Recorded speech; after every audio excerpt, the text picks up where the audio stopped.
Bem-vindo aos mundos esotéricos. Eu sou o Chakri, hipnoterapeuta e médium.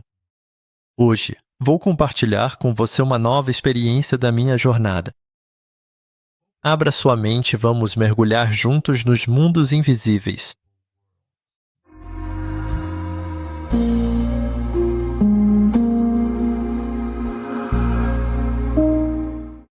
Olá e sejam todos bem-vindos ao primeiro episódio de Os Mundos Esotéricos.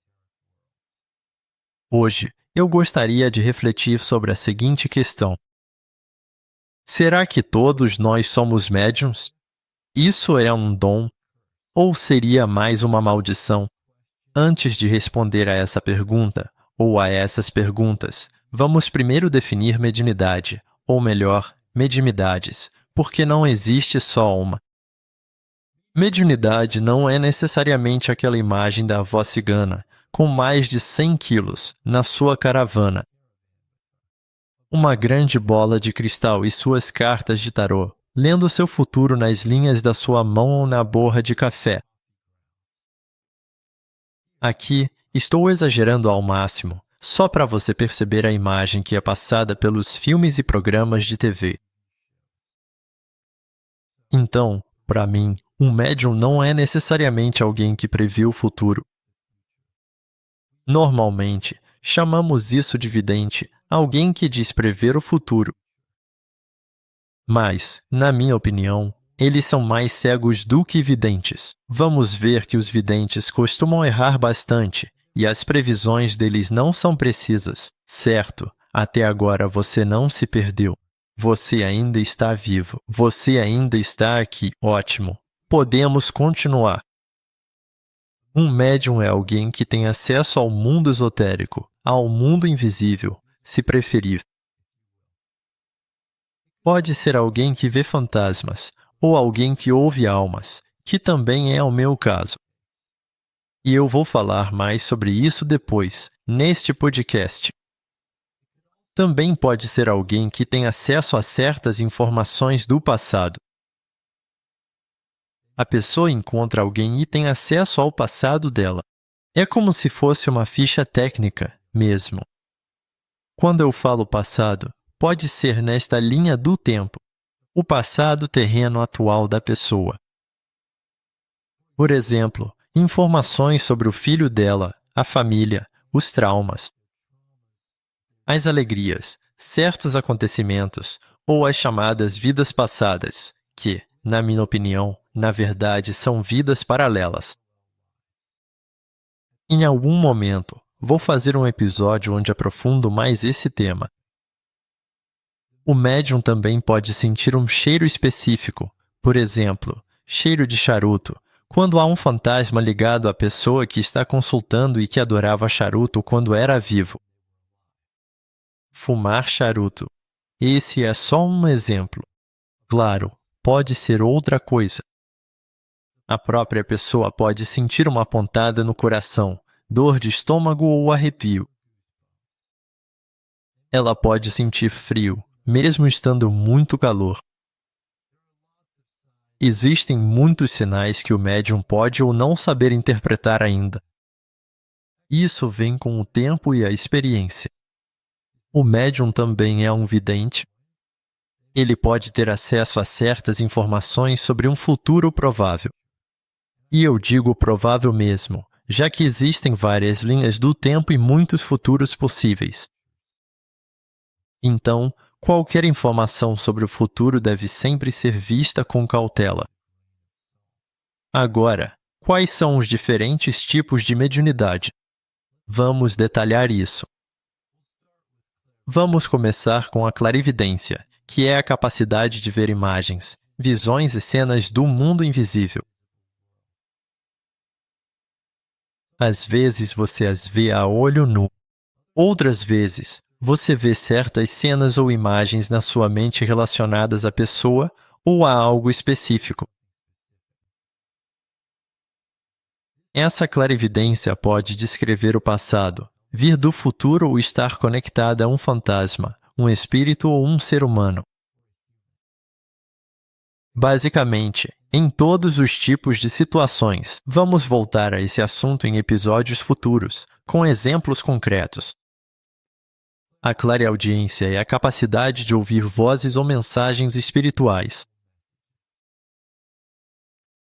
Para algumas pessoas, isso costuma ser descrito como sussurros ou sons distintos. Para mim, é mais telepático. A clarissenciência é a capacidade de sentir emoções ou sensações físicas.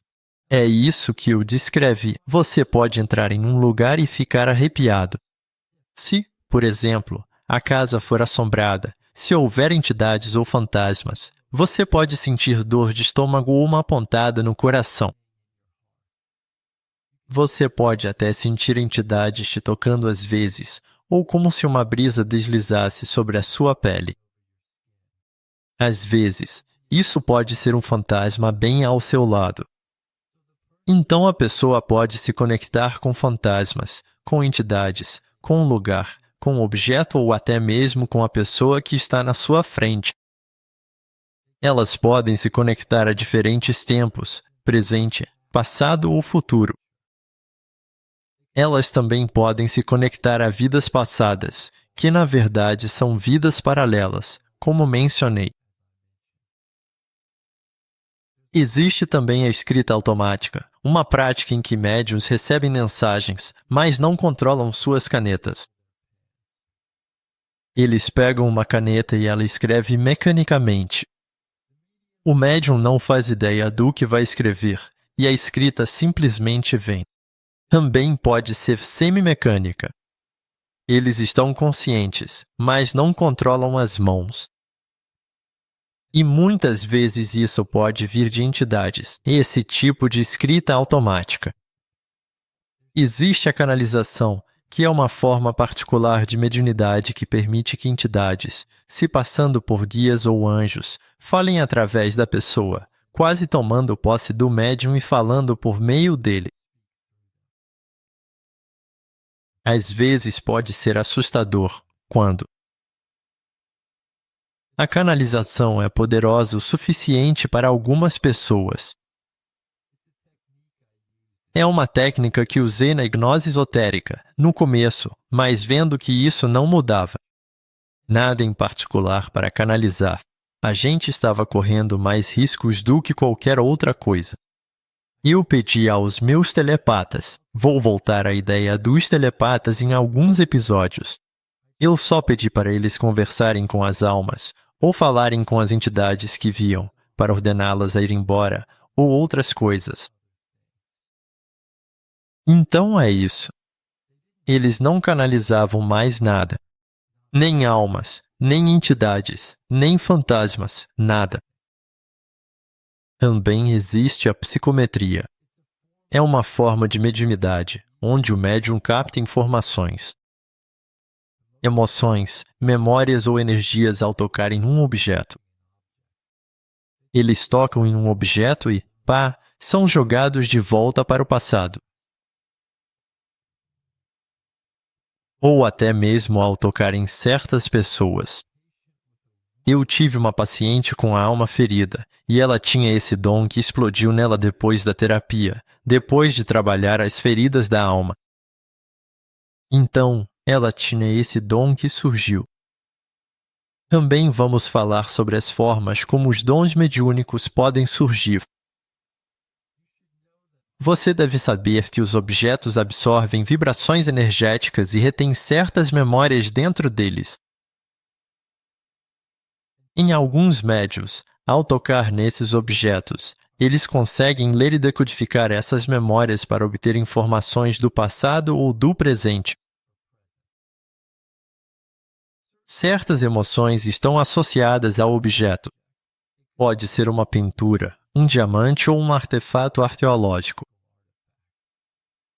Muitas vezes, alguns médiuns psicométricos, por exemplo, ao tocarem em uma joia, conseguem descrever um evento ligado àquela joia.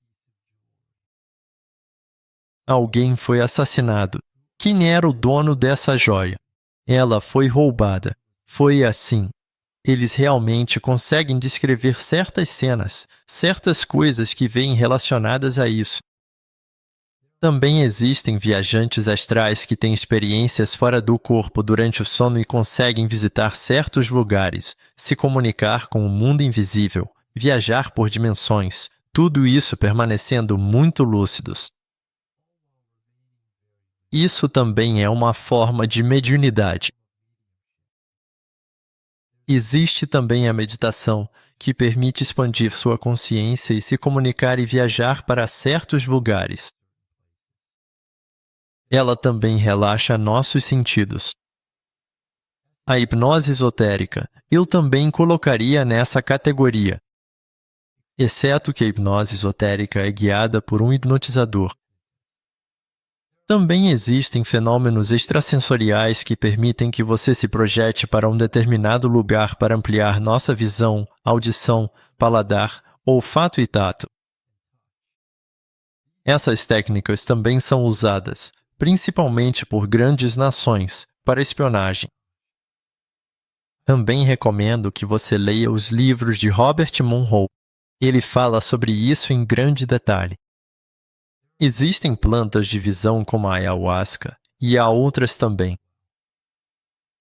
Essas também permitem o acesso a mundos invisíveis. Existem certas substâncias, como ácidos, LSD, DMT, alguns cogumelos alucinógenos e MDMA, que também possibilitam o acesso a mundos invisíveis, a certos eventos passados que estão enterrados ou até mesmo a vidas passadas. Também existem sonhos premonitórios, que permitem o acesso a informações sobre eventos futuros ou a informações presentes que estão ocultas.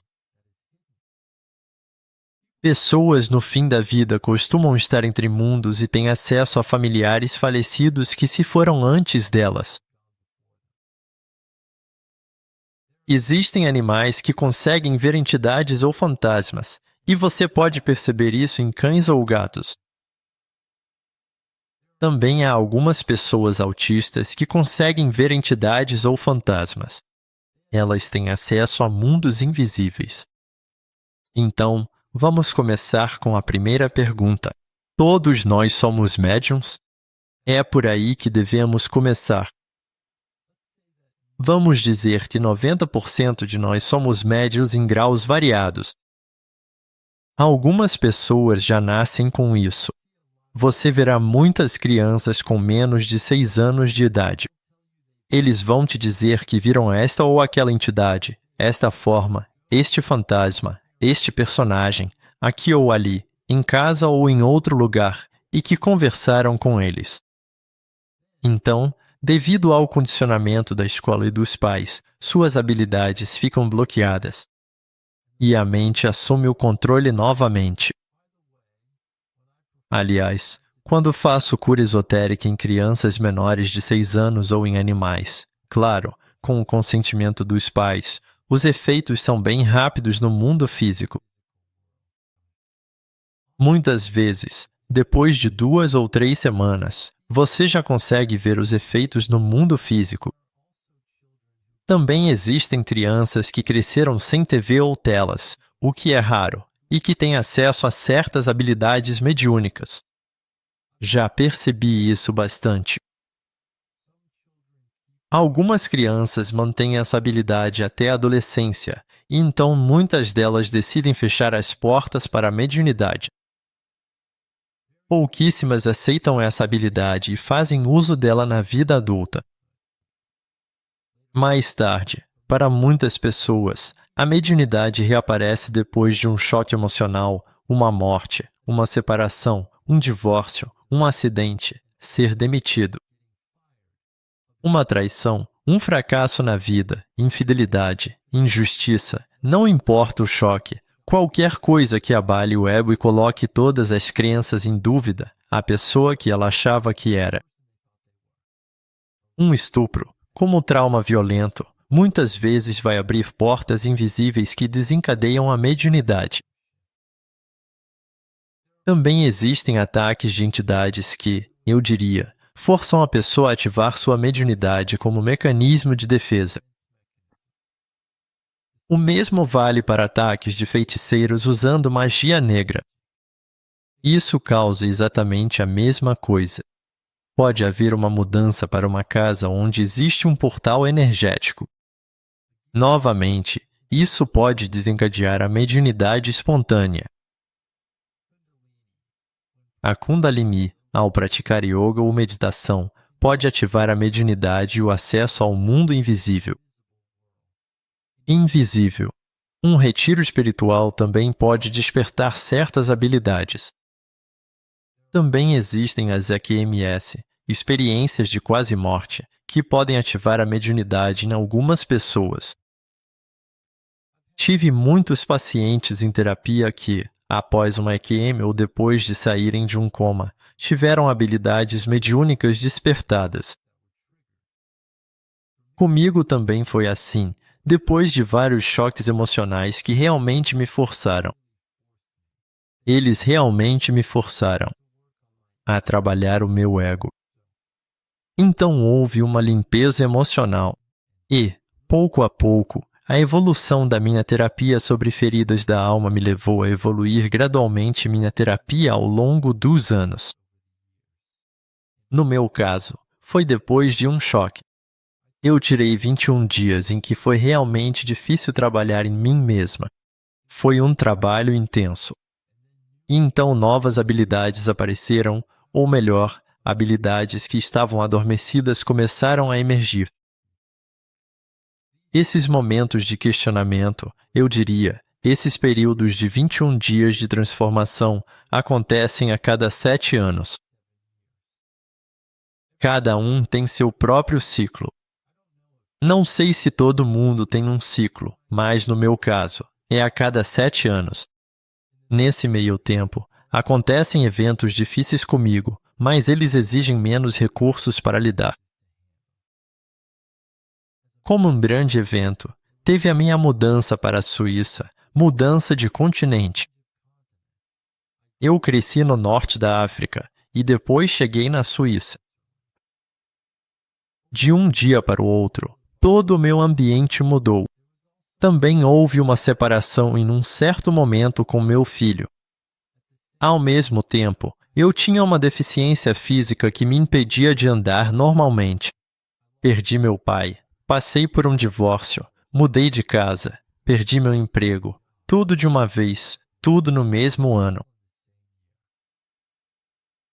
Também terminei um relacionamento com uma mulher. Com essa mulher, compartilhei 5 vidas passadas. Havia laços kármicos extremamente fortes. E o último choque foi uma grande perda financeira e um período sério de questionamento pessoal. Com cada evento, novas habilidades apareciam e projetos se concretizavam logo depois. E houve grandes mudanças de vida. Como mudar para outros países, mudanças na minha vida profissional ou até mesmo novas namoradas. O último evento acabou revelando minha clarividência auditiva de uma forma muito simples, telepaticamente, onde as pessoas espontaneamente vêm falar comigo. Vou colocar um link para o meu site onde explico tudo isso. Você pode encontrá-lo na descrição deste podcast. Também devo mencionar que tenho um estilo de vida muito minimalista, muito nômade. Sem nenhum apego. Isso combina com as muitas percepções que tive, mas também com a vontade da minha alma nesta encarnação. Agora, ser médium é uma maldição ou um dom? Bem, nas primeiras 3 semanas depois que minha clarividência auditiva apareceu, foi um caos total. Em todo lugar que eu ia, cafés, na rua, homens, pessoas, vinham até mim querendo entregar uma mensagem. Resumindo, nunca parava. Vozes vindo de todos os lados, e eu tinha que entregar mensagens para pessoas que eu nem conhecia. Então, eu não tinha controle sobre essa torneira. Ela estava sempre aberta. Eu realmente lutei para fechar a torneira e entender como ela funcionava. Enfim, aquelas primeiras 3 semanas foram um inferno. Além disso, como se fosse uma maldição, Quando eu era criança, eu conseguia ver entidades em casa. Isso também não era nada divertido. Mas depois de um tempo, você se acostuma e simplesmente você para de prestar atenção nisso. Isso não me impedia de dormir, desde que aquelas entidades não me incomodassem ou fizessem barulho. Então, sim, no começo, pode parecer uma maldição, mas depois, sem que eu escolhesse, minha alma me pediu. Tipo no filme O Poderoso Chefão, ela me fez uma oferta que eu não podia recusar para fazer leituras de alma e adicionar esse serviço ao meu site. Sabe, quando você não escuta o que sua alma está pedindo, você paga caro por isso. Então eu escolhi ouvir.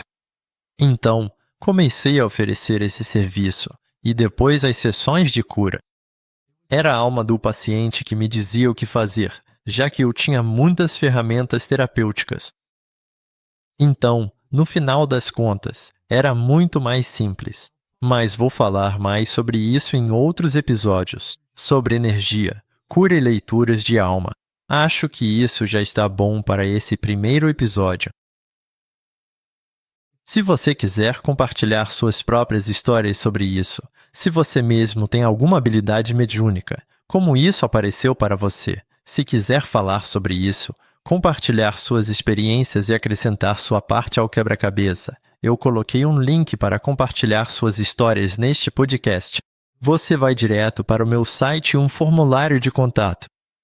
E vai direto para a minha caixa de entrada de e-mail. Talvez eu compartilhe minhas ideias sobre algumas de suas histórias e possa oferecer mais informações. Antes de encerrar, gostaria de dizer que muitos clientes me procuraram para terapia relacionada a necessidades da alma e, frequentemente, durante a terapia, eles apresentam habilidades latentes que vêm à tona durante ou após as sessões. Em leituras de alma, muitas das pessoas que atendo também possuem habilidades, mas frequentemente são afetadas por entidades, fantasmas, ou magia negra, ou emocionalmente. Existem traumas em ambientes tóxicos que impedem essas pessoas de terem ou usarem essas habilidades. Depois que a limpeza é feita, é como um renascimento para elas. Como eu disse antes, quando isso acontece com você, no começo, todas essas habilidades podem parecer uma maldição, mas depois que você aprende a lidar com elas, fica tudo bem. Antes que eu me esqueça, existe um componente genético que faz com que algumas pessoas tenham mais habilidades do que outras. E sim, nós não somos todos geneticamente iguais, mas a mediunidade também é algo que você pode desenvolver. Algumas pessoas também trabalham isso com xamãs, que podem ajudá-las a despertar a mediunidade. Isso é tudo para este episódio de Mundos Esotéricos. Se você gostou, inscreva-se, curta e compartilhe. Até breve para novas aventuras.